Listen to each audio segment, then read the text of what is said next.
పాపము యనుమల వారి హీరో బాగా హర్ట్ అయినట్టున్నది. అందుకనే స్టార్ హీరో అల్లు అర్జున్ను అరెస్ట్ చేశాడు. ఆయన ఎన్నో కళలను ప్రదర్శించి ముఖ్యమంత్రి అయ్యిండు. కానీ ముఖ్యమంత్రి అయినా కూడా తనని ఎవరు గుర్తించట్లేదు, గుర్తుపెట్టుకోవట్లేదు, గౌరవించట్లేదు అనేటువంటి అక్కసుతోని ఈరోజు అల్లు అర్జున్ గారిని అరెస్ట్ చేసిందేమో అని అనిపిస్తూ ఉంది. మొన్న పుష్ప 2 ప్రీమియర్ సందర్భంగా అల్లు అర్జున్ గారు మాట్లాడుతూ ముఖ్యమంత్రి అని సంబోధించింది, కానీ రేవంత్ రెడ్డి పేరు గుర్తుకు రాలే ఆయనకి. దాన్ని దృష్టిలో పెట్టుకొని ఈగోకు పోయినటువంటి ముఖ్యమంత్రి రేవంత్ రెడ్డి గారు ఈరోజు అల్లు అర్జున్ అరెస్ట్ చేశాడు. గతంలో అనేక సందర్భాల్లో సినిమా ఫ్లెక్సీలు కడుతూ కరెంటు షాక్ గురై ఎంతోమంది చనిపోవడం జరిగింది. థియేటర్లలో తొక్కిసలాట్లో కూడా చనిపోవడం జరిగింది.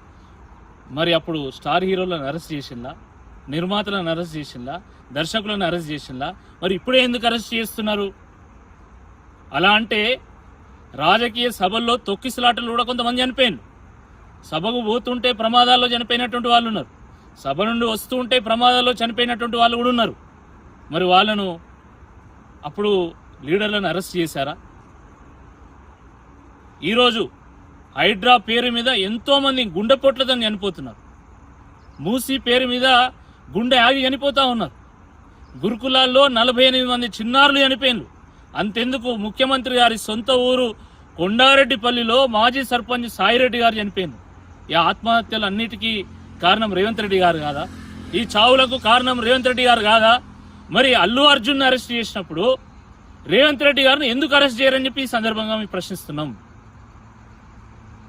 ఒకవైపు ఏమో చంద్రబాబు నాయుడు గారు ఎట్టి పరిస్థితుల్లో సినీ ఇండస్ట్రీని మొత్తం హైదరాబాద్ నుంచి అమరావతికి తరలించుకుపోవాలని అనేక కుట్రలు పన్నుతున్నాడు, తాయిలాలు ప్రకటిస్తున్నారు. ఇంకోవైపు రేవంత్ రెడ్డి గారు సినీ ఇండస్ట్రీ మీద కక్ష కట్టినట్టు మొన్న నాగార్జున గారి ఇన్సిడెంటు, ఈరోజు అల్లు అర్జున్ గారి ఇన్సిడెంటు జరిపించిండు. అంటే చంద్రబాబు నాయుడు తన గురువు కాబట్టి గురుదక్షిణగా సినీ ఇండస్ట్రీని మొత్తం అమరావతికి ఏమైనా అప్పయ్యప్పనున్నాడా అనేటువంటి అనుమానం కూడా నెలకొన్నది. ముఖ్యమంత్రి గారు గొప్ప పనులు చేస్తే గొప్పగా చూస్తారు, గొప్పగా గుర్తుపెట్టుకుంటారు తప్ప ఈ రకంగా ఏదో అరెస్ట్ చేస్తాం, నేను బెదిరిస్తామని చెప్పి హెచ్చరిక జారీ చేస్తే ప్రజలు తనను గుర్తుపెట్టుకుంటారు అనుకుంటే అది అమాయకత్వమే అవుతుంది. కాబట్టి తక్షణమే అల్లు అర్జున్ రిలీజ్ చేయాలా.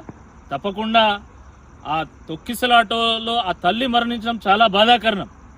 కానీ హీరోగా, ఆ సినిమా హీరోగా తాను బాధ్యత వహించి ఒక 25 లక్షల రూపాయలు ఎక్స్గ్రేషియా ప్రకటించడం జరిగింది అల్లు అర్జున్ గారు. అది ఒక ఆదర్శవంతమైనటువంటి స్టెప్. అది ఎవరు కూడా కావాలని చేయరు, కానీ అది జరిగింది. ప్రభుత్వ బాధ్యత లేదా? తొక్కిసలాట జరుగుతుంటే పోలీసులు ఏం చేసిండ్రు, అధికారులు ఏం చేసిండ్రు? దాన్ని కూడా దృష్టిలో పెట్టుకోవాలని చెప్పి ఈ సందర్భంగా మేము హెచ్చరిస్తా ఉన్నాము. తక్షణమే అల్లు అర్జున్ గారి వెంటనే విడుదల చేయాలి.